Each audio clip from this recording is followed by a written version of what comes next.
बिहारी लाल की, राजा रानी सरकार की, व्यास जी महाराज की। तो देखिए, जब तक आप परिवार के काम के रहेंगे तब तक परिवार आपको नहीं छोड़ेगा, और तब तक आपको समझ में नहीं आएगा, तब तक आप यही कहोगे कि मेरा बेटा बहुत सुंदर, मेरी बहू बहुत सुंदर, मेरी पत्नी बहुत सुंदर। लेकिन जब आपका शरीर थक जाएगा, जब आप बिछावन पर पड़ जाओगे, तब पता चलेगा कि कौन अपना है कौन पराया है। सुख के सब साथी, दुख में न कोई। मनुष्य पर यदि दुख नहीं आए तो समझ भी नहीं पाएगा कि कौन हमारा मित्र है कौन हमारा शत्रु है। यदि ज्ञान सिखाने का कोई विश्वविद्यालय आपके पास है, आदमी की पहचान कराने वाला यदि कोई विश्वविद्यालय आपके पास है, कौन मित्र है कौन दुश्मन है, इसका पहचान कराने वाला यदि कोई विद्यालय है, तो उस विद्यालय का नाम है दुख। दुख तो कि सच्चा मित्र यदि हमारा कोई है तो उस मित्र का नाम है दुख। सुख तो सबके जीवन में 2-4 दिन के लिए आता है। राही मनवा दुख की चिंता क्यों सताती है, दुख तो अपना साथी है।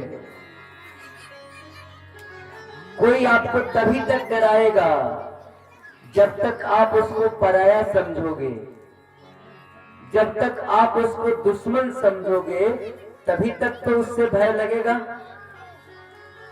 दुख को मित्र बना लो, दुख समाप्त। दुख को मित्र बना लीजिए ना, और जब दुख मित्र बन जाएगा, संकट में जीना सीखो, दुख में मुस्कुराना सीखो। गुलाब को फूलों का राजा क्यों कहा गया? कांटों के बीच मुस्कुराता है दूसरों को खुशियां देने के लिए। सुगंध फैलाता है कांटों के बीच गुलाब, इसीलिए गुलाब को फूलों का राजा कहा गया। फलों का राजा आम को क्यों कहा गया? आम गरीब को भी मिल जाता है और अरबपति को भी मिल जाता है। आम को सब शौक से खाते हैं, चाहत से खाते हैं, सबके लिए सुलभ है, इसीलिए आम को फलों का राजा कहा गया। और मनुष्य कौन है? मनुष्य वही है जो अपने दर्द को, अपने दुख को अपने अंदर छुपा ले और दूसरे के लिए होठों पर मुस्कुराहट लाए, वही मनुष्य है।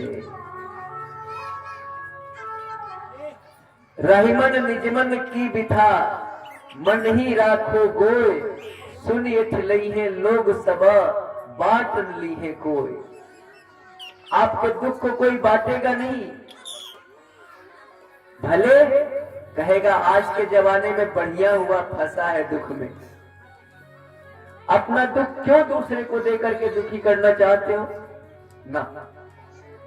अब देखिए,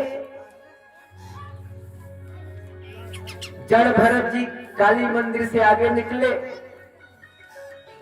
तो आगे निकले तो कहां गए? आगे बढ़ते जा रहे हैं और इक्षुमती नदी के किनारे पहुंच गए। इक्षुमती नदी और सिंधु सोबिर देश का राजा रहुगन कपिला आश्रम जा रहा था सत्संग के लिए पालकी पर बैठ के। एक कहार की तबीयत बिगड़ गई तो कहारों ने कहा, महाराज एक कहार की तबीयत बिगड़ गई है, पालकी कैसे चलेगी? तो रहुगन बोला कि कोई मिल जाता है, दिखाई पड़ता है तो पालकी में जोड़ लो। अब वही मिल गए जड़ भरत को ला करके पालकी में जोड़ दिया गया। अब तो साधु संत महात्मा जब चलते हैं तो पैर को देख करके जमीन पर पैर रखते हैं, कहीं कोई चूटा तो नहीं है जो पैर से दब रहा है। तो पैर को जमीन पर देख करके संत महात्मा रखते हैं। तो जड़ भरत आगे बढ़ाए तो एक चूटा मिला, दिखाई पड़ा, थोड़ा सा पैर आगे बढ़ा दिया, पालकी उछल गई, रहुगन को चटाक से लगा। फिर थोड़ी देर गए, फिर पैर बढ़ाया, फिर पालकी उछल गई। रहुगन गुस्सा गया, कहारो ठीक से चलना नहीं आता। कहारों ने कहा, सरकार हमारी गलती नहीं, ये जो नया आदमी जुटा है ना वही ठीक से नहीं चल रहा है। अब रहुगन जो था व्यंग का बाण छोड़ना शुरू कर दिया।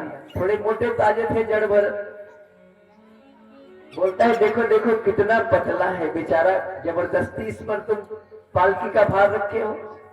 उल्टा पुल्टा बोलना शुरू कर दिया, डांटने लगा।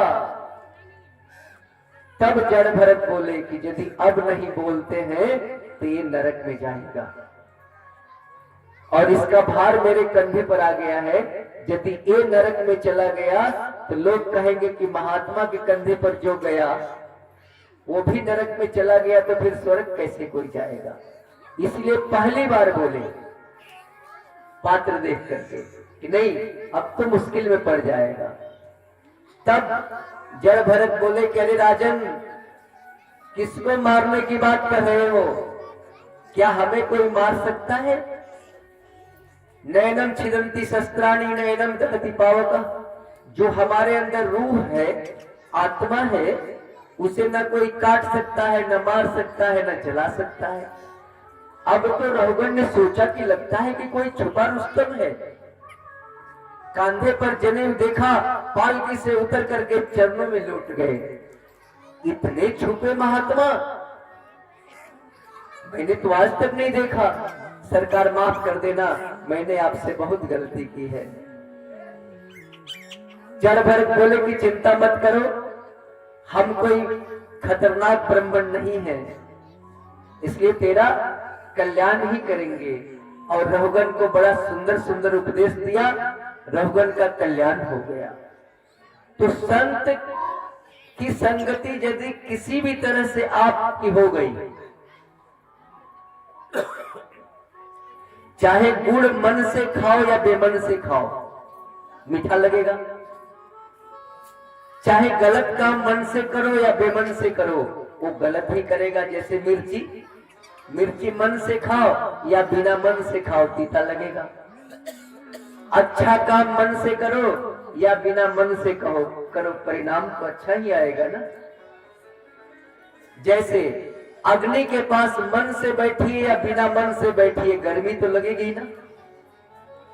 ठंडक के पास मन से बैठो या बिना मन से बैठो, जाड़ा तो लगेगा। इसी का नाम है उपासना। अपने से बड़ों के साथ जो बैठना सीख गया उसका कल्याण हो गया।